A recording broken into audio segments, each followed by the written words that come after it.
Shannon, do you want to do our housekeeping? Yes. Welcome committee members, liaisons, and members of the public to the Legal Services Trust Fund Commission Legal Aid Leaders Fellowship Grants Committee meeting. Thank you for joining us. We are using Zoom with the goal to foster a more inclusive environment and effective meeting. If you would like to comment during the meeting, please use the raised hand feature. Please utilize this tool to virtually indicate that you would like to speak in order to help the chair facilitate the discussion. A friendly reminder that this is a video conference and to please be aware of your surroundings behind you.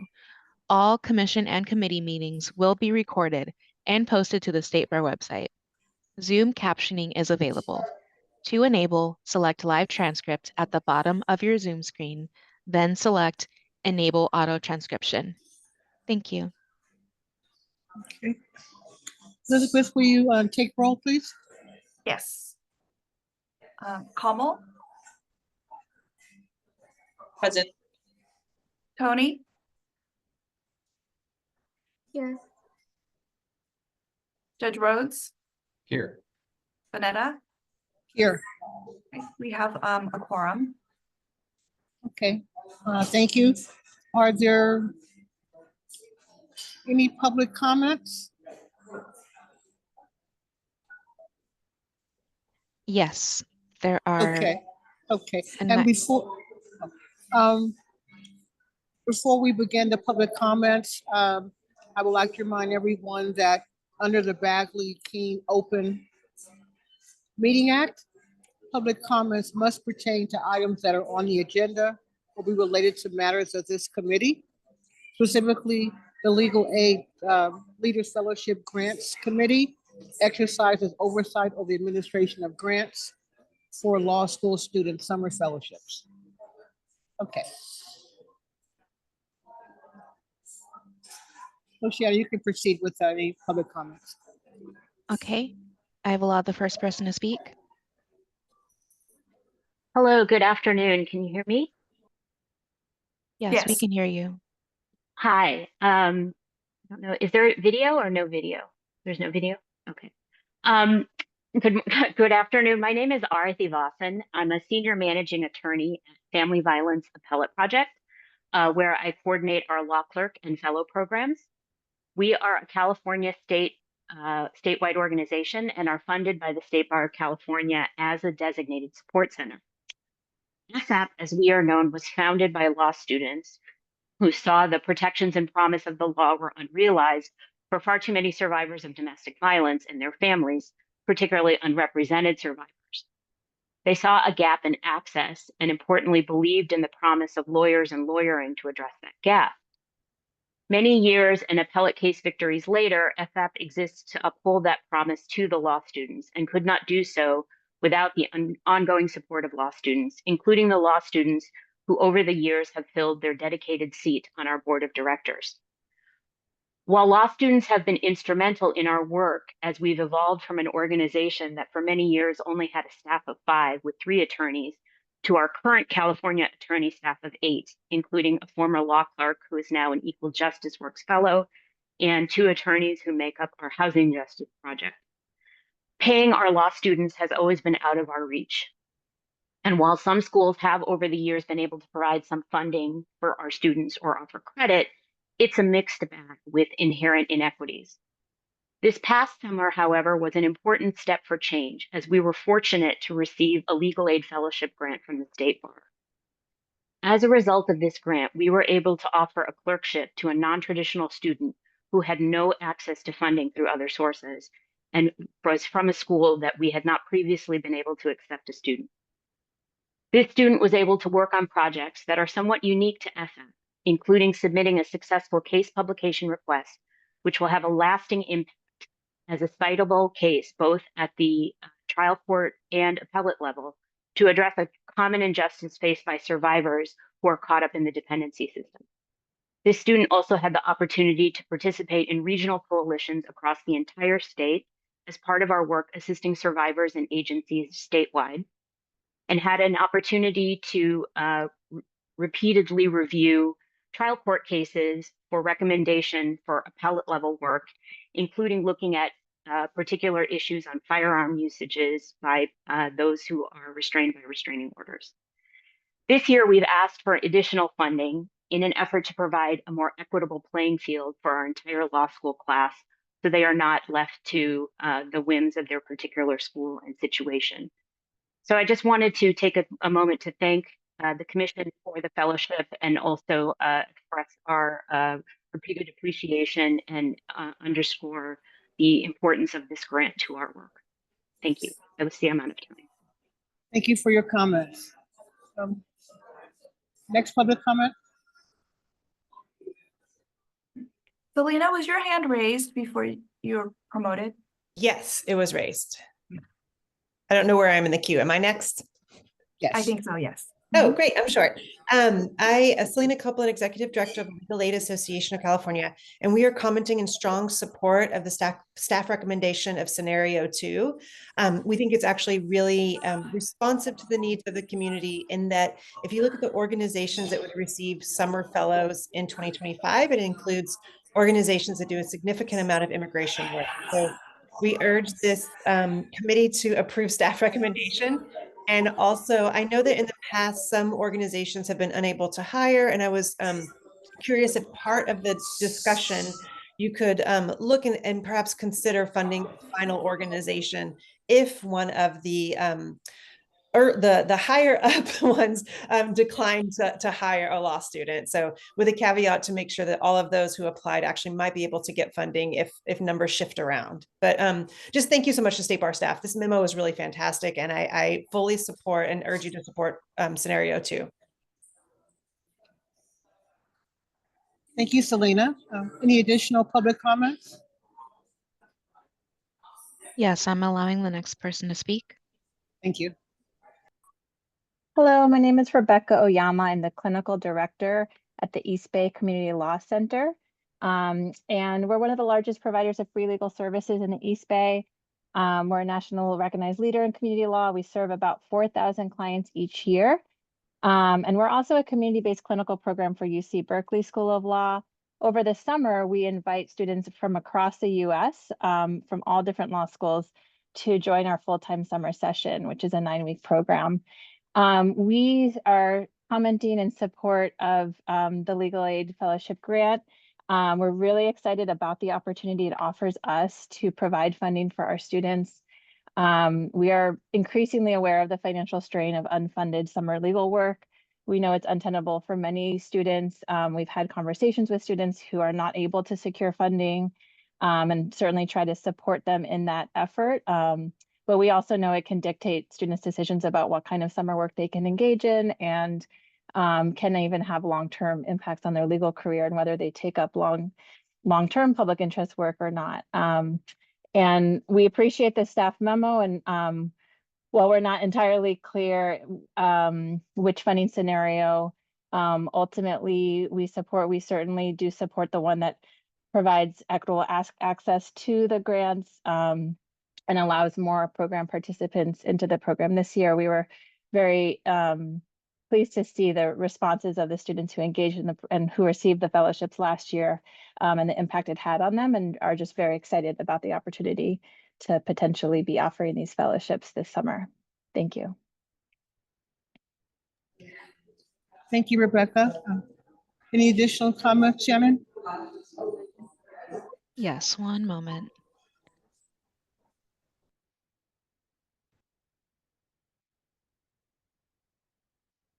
The next person should be able to speak.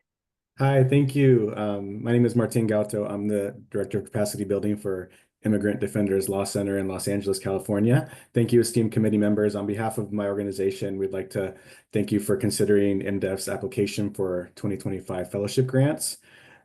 We'd also encourage you to fund under scenario 2, has been recommended by State Bar staff. Fellows play a vital role at our organization, supporting our work of defending the rights of vulnerable immigrants in deportation proceedings at no cost to our clients. Last summer, our 2 funded fellows made a huge impact in the lives of their clients. They facilitated critical communication. They ensured that clients were informed about the progress of their cases. They completed applications for relief, like asylum, drafted court motions, conducted critical case research, and argued before judges in court. And all this while being trained and mentored and supervised by our team of highly experienced immigration attorneys, giving the students experience and opportunities to learn skills that they'll carry forward with them in their careers. With the result of the 2024 presidential election and the incoming administration's promise to initiate a mass deportation policy, our services will be needed and our capacity stretched perhaps more than ever. Having a cohort of funded 2025 fellows will be a vital piece of MDEF's capacity to rise to this challenge. We're confident that we'll be able to do that and also provide the fellows with a robust opportunity to learn, gain experience, while leaving a lasting impact on our organization and, more importantly, our clients. Thank you very much again. Thank you so much for your comments. Any additional public comments, Shannon? Yes, there is. And I've allowed them to speak. Great, thank you. Hi, I'm with Open Door Legal up here in San Francisco. And we just wanted to comment on our support for equitable funding for legal fellows. As a legal community, we need more attorneys who are adequately prepared to do, real and practical and helpful legal work and representation. Our intern and fellow program at Open Door Legal is as practical as possible, so they are adequately trained and prepared to do that work while they're also serving clients who have, great need, and also, they deserve excellent legal representation. And so we have been able to recruit roughly 12 to 15 interns or fellows through the community, but most of them come from our communities where they are often the first to attend college or law school, and they cannot, commit to doing this work and advancing their careers without any additional support financially. And so many have had to choose other opportunities because of that. And we would like to continue to offer these opportunities for folks so that they are not also having to carry this other burden while still learning to be great lawyers and also doing great work for our communities and making sure that they also are inspired to pour that into the rest of the community. Thank you. Thank you for your comments. There is no one else indicating that they'd like to speak. Okay, thank you, Shannon. Well, on behalf of the committee, I'd like to welcome you back to our final session. In advance, I appreciate the committee members' participation in this process, and we look forward to the next discussion. Okay, Elizabeth, would you like to proceed? Sure. I just wanted to point out to our committee members that we did receive some public comment in advance of the meeting, and those were sent to you by email. So I hope you have had an opportunity to review those. We just got them in, so they were just sent just this morning. So I hope you'll take a moment to look at those before we begin our discussion. And then in terms of the staff report on grants administration, the only thing I wanted to just highlight for this is that Mara Vibe is going to be the staff lead for this grant moving forward. And so while I really have a lot of affinity for this grant program, we are going to be in very good hands with Mara. And so if moving forward, if there are any questions, please direct them to Mara. And of course, if you'd like to loop me in, I love the grant, so I'm happy to always provide any support that I can. Thank you, Elizabeth. Okay, then we'll proceed with the presentation on the evaluations.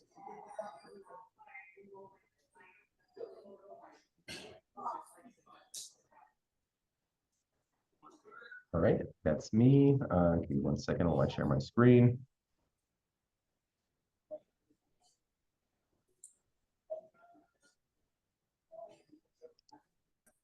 All right. Good afternoon, everyone. My name is Abraham Gutierrez. I'm a program analyst at the Office of Access and Inclusion. I previously presented on the responses to the post survey we received from the fellows themselves, and today I'll be presenting on the grant evaluation submitted by the grantee host organizations. So first, a brief background on the Legal Aid Leaders Fellowship Program. This program is a paid summer internship program that was launched in 2023. Program is funded through the Business and Professions Code, which allocates $5 from a $45 opt-out donation on the attorney licensing fee statement to support legal aid initiatives. The evaluation I'm presenting on today covers the funding period from May to September 2024.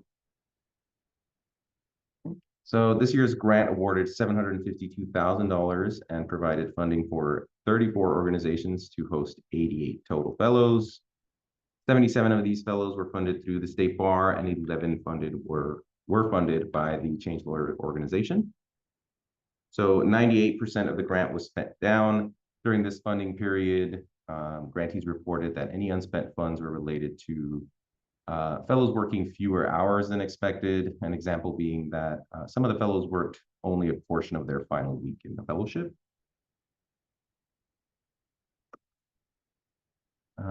Next, we'll get into some of the data reported by the grantees on the services provided by the fellows. Here we have a look at the responses when grantees were asked which populations were served during the fellowship. At least half of the organizations had their fellows providing services to low-income tenants, persons with disabilities, immigrant populations, and persons of color. This sort of highlights the importance of the important services that the organizations were able to provide through the grant. Most organizations had their fellows supporting services to multiple vulnerable populations.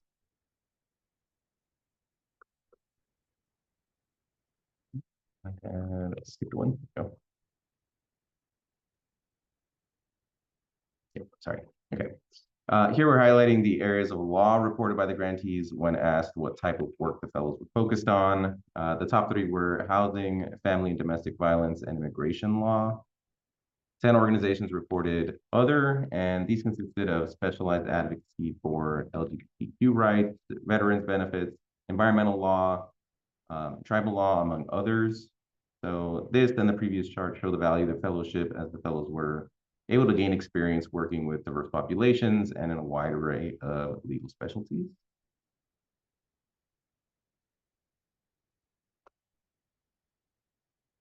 On this slide, the charts break down the level of service provided by the top three areas of law in which the fellows were providing support.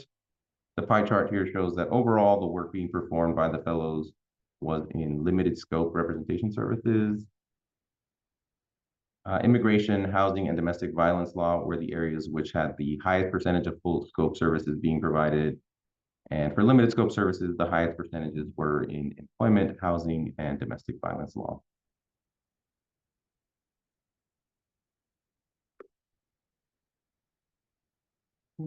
Grantees also reported that non-representational services were provided by the fellows. Fellows provided support by taking 415 hotline calls, supported 21 workshops and trainings, attended 17 outreach events, and participated in 98 self-help clinics. So these services were provided in a broad range of legal areas, which include access to justice, disability rights, employment, family, guardianship, health and long-term care, housing, and immigration law. And in total, fellows provided non-representational services to 1,300 clients.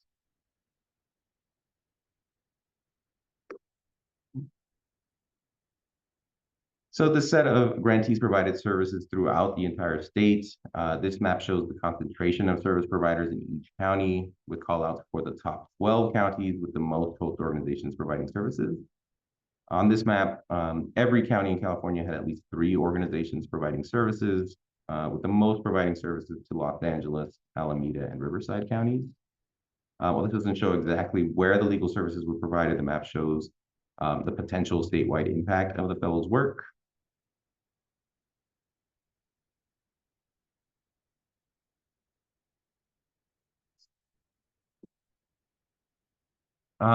This slide shows the way the host organizations received and used feedback from the fellows. So organizations were asked how they had ensured fellows had the opportunity to provide input on the fellowship. Organizations had structured feedback mechanisms throughout the fellowship through surveys and interviews, as well as an end of summer evaluation. to evaluate the effectiveness of the program. They maintained ongoing communication between fellows and their teams and mentors. The organization stated they would be using the feedback and lessons learned from this year to improve training, supervision, and the work environment for future participants.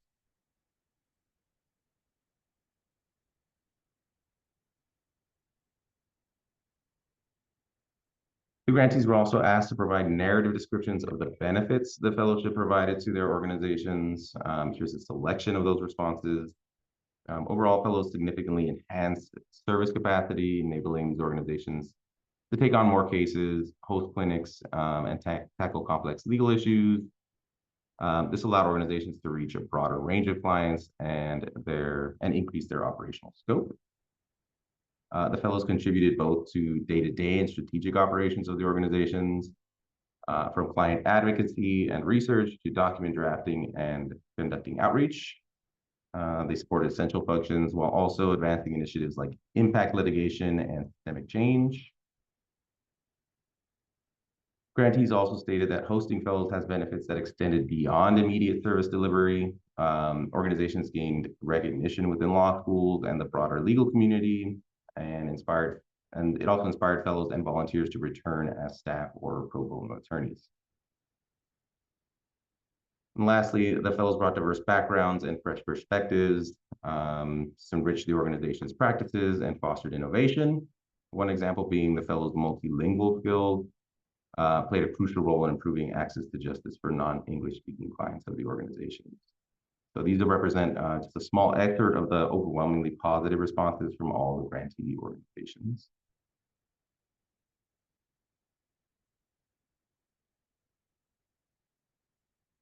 And lastly, the slide summarizes the key lessons learned by the host organizations from the fellows' experiences. It focuses on what contributed to their growth and what the fellows valued most. This is a summary of the main takeaways reported by the organization's overall narrative responses. So first, consistent mentorship was a critical factor. One-on-one meetings and regular feedback were essential in the fellows' positive experiences. Mentorship provided the fellows with a clear direction and sense of support. Second, the fellows expressed a strong desire for practical exposure. They wanted more hands-on experiences, such as direct client interactions, opportunities to shadow legal professionals, and increased exposure to court proceedings. And third, the fellows wanted a collaborative learning experience where peer feedback sessions and debrief meetings became valuable platforms for knowledge sharing and mutual learning. And lastly, the fellows showed an appreciation for enriching events such as court visits, networking opportunities, and the Change Lawyer Speaker Series. Organizations reported that many fellows highlighted their interest in seeing more of these opportunities in the future in order to continue building their professional networks and broadening their legal perspectives. And that's my presentation. Have any questions, comments? No, Abraham, I'll just say that was quite positive feedback and really speaks to the importance of this program. So thank you for sharing those results. Thank you. Okay. So now we'll proceed with approval of our minutes from October 4th. Are there any edits to the minutes? Okay, if not, I'll ask for a motion to approve the minutes. I move to approve the minutes. Okay, a second. Okay, thank you. We'll take roll. Hummel, Aye. Coney. I'm sorry, Tony, I didn't hear that. Judge Rhodes, Aye. Vanetta. Yes. We have 4 yeses, 0 nos. Motion carries. Okay, great. Thank you. Now for the business at hand, we'll have Mara review the tentative funding recommendations. Great, thanks, Vanetta.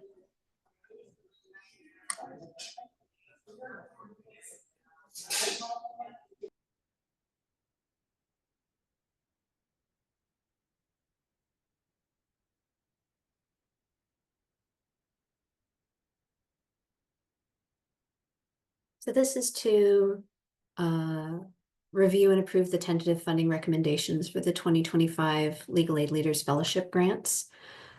Just a quick overview. There was a significant increase in applicant organizations and requested fellows for the 2025 grant over the 2024. We had 60% more fellows requested and 70% more organizations applying for this fellowship. So even though we increased funding for the 2025 grant, the needs in the community for these fellowships is continuing to increase. The 2025 application scoring process was taken on by State Bar staff and our 4 committee members, and I want to take a moment to thank the committee members for their extensive time reviewing applications. We divided committee members into 2 separate review teams. Each review team had 1 Legal Services Trust Fund Commission member and 1 COAF member. And staff reviewed all applications for consistency. The teams met individually and collaborated their scores, and then there was an overall calibration of scores. The teams calibrated scores initially on October 4th, and then there were multiple review sessions to score applications, and final scores were assembled by staff. So again, thank you very much for your time and discussion as we scored these applications this year. The overall scores ranged with an average overall score being about 85%. Selection criteria scores were a little higher at almost 90% average, and funding preference scores were about 67% on average. Applicants, in terms of overall funding standards, there were a couple of criteria as we were putting together the funding recommendations that staff believed would help with the distribution of funding. So I'm going to go over the high-end criteria first. Applicants would receive funding up to a 5 fellow maximum, and this is partially because of the wide range of number of fellows requested. This year, 5 was the average number of fellows requested by all applicants. Reducing or maximizing the number of fellows funded would allow for a statewide distribution of fellows and avoid a concentration of fellows to one region of the state. Another criteria was that applicants would need to meet an overall score threshold of 60%. The idea being that this would ensure sufficient applicant strength or application strength, and threshold would align with a natural break in the score distributions. So with that, I'll review the 2 different funding scenarios that were presented in the memo. And if you want to see how those scenarios played out in terms of funding, it's the attachment B to the memo at the very end of the memo. So funding scenario 1, the approach would be that applications would be funded up to the requested number of fellows or 5 fellows maximum, whichever is lower. Funding would be distributed based strictly on the overall application score.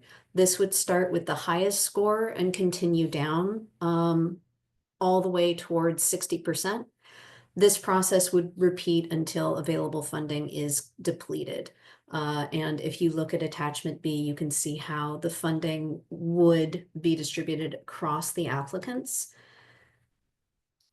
This approach maximizes the competitiveness of the grant, and based on the projected grant budget, scenario 1 would fund 167 fellows at 53 different applicant organizations.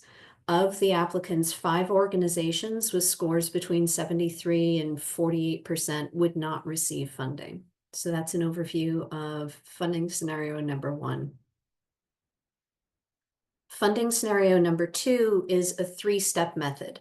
The first step in this scenario would be to fund applications with above average overall scores. So applicants which received a score of greater than 84.7% would receive funding for either the requested fellows or the 5-fellow maximum, whichever is lower. Once that funding process is completed, the next step would be to fund applications with above average funding preference scores. And the average for that was 66.7%. So applications which received a funding preference score of greater than 66.7% would receive either funding for their requested fellows or the 5-fellow maximum, whichever is lower. And as a reminder, the funding preferences are those organizations where the fellows would be servicing rural communities, underserved clients, and clients regardless of immigration status. The remaining funding, once those two steps were completed, would be distributed to unfunded applications, starting with the highest overall score and working downward to 60%.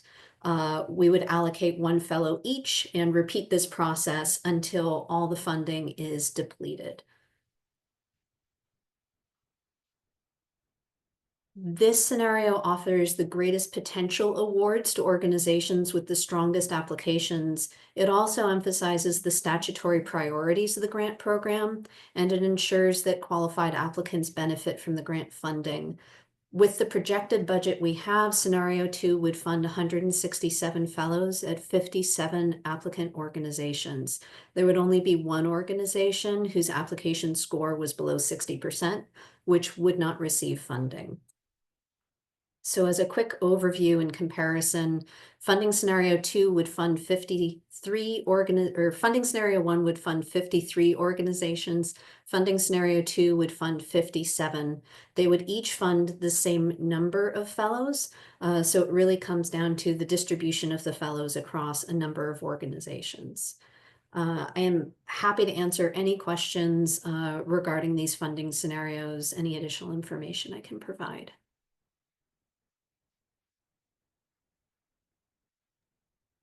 I had a question. Thank you Yes, for, Judge Rhodes. this is very helpful. My question was how it was allocated last cycle, and whether there was a similar funding scenario used or a different funding scenario used. So the funding scenario last year did involve a stepped process, and the one that was selected did involve, I'm sorry, I have to pull up the other screen. It did involve distributing funds based off of the spread of scores and to the highest number of organizations. I can pull up the exact description of that funding scenario if that's helpful, unless you have it, Elizabeth. I was just going to note that the last year's approved scenario was very similar to option 2 that we're presenting. You've got my question answered. Thank you. Okay.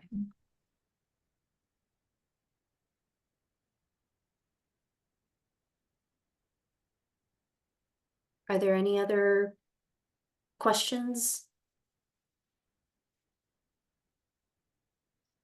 Overall, staff would recommend using funding scenario 2, and the resolution that we would present for consideration would be to adopt that scenario and the funding recommendations as presented as attachment B.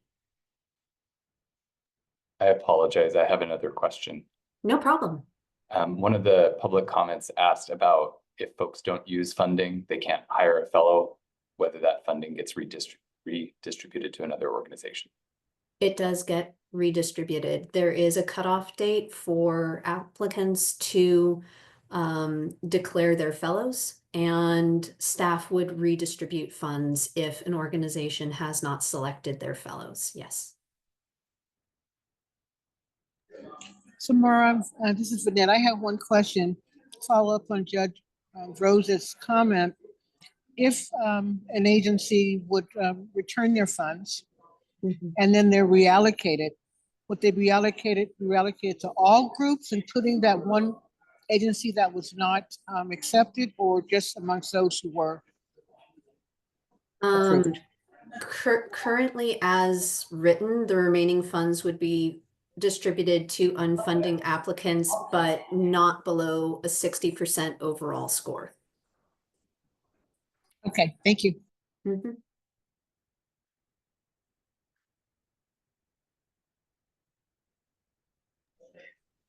Are there any further questions for Mara?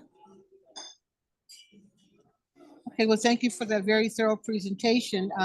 We can proceed with the vote, I believe.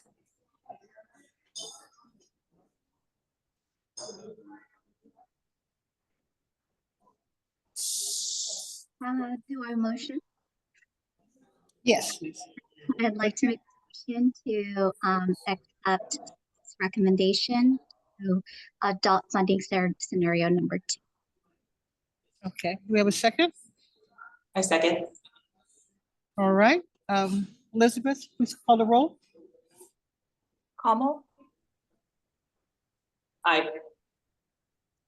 Tony, Aye. Judge Rhodes, Aye.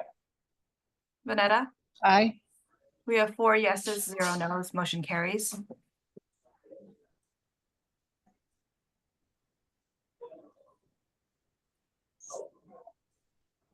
Okay. Well, that was a wonderful seamless process. If I can just make a few comments. First of all, I want to thank the commission committee members for your wonderful participation and dedication to this very important fellowship opportunity. I'd like to thank those who provided public comments to kind of affirm the importance of this fellowship for service delivery both in throughout California. And on a special note, I'd like to both thank Mara as a new lead, but acknowledge Elizabeth Horn's fabulous participation and leadership from the beginning. I started in the first year on the commission, on this committee, and without her giving me great guidance and support and holding my hand, I couldn't be where I am. So we wish you well in your next service opportunity on behalf of State Bar. And just thank you. Thank you so much. Thank you. Okay. So with that, I think we are able to adjourn. Yes. Thank you, everybody. Happy All right. holidays. Same to you. Thank you. Okay. Thank you, everyone. Okay. Bye-bye.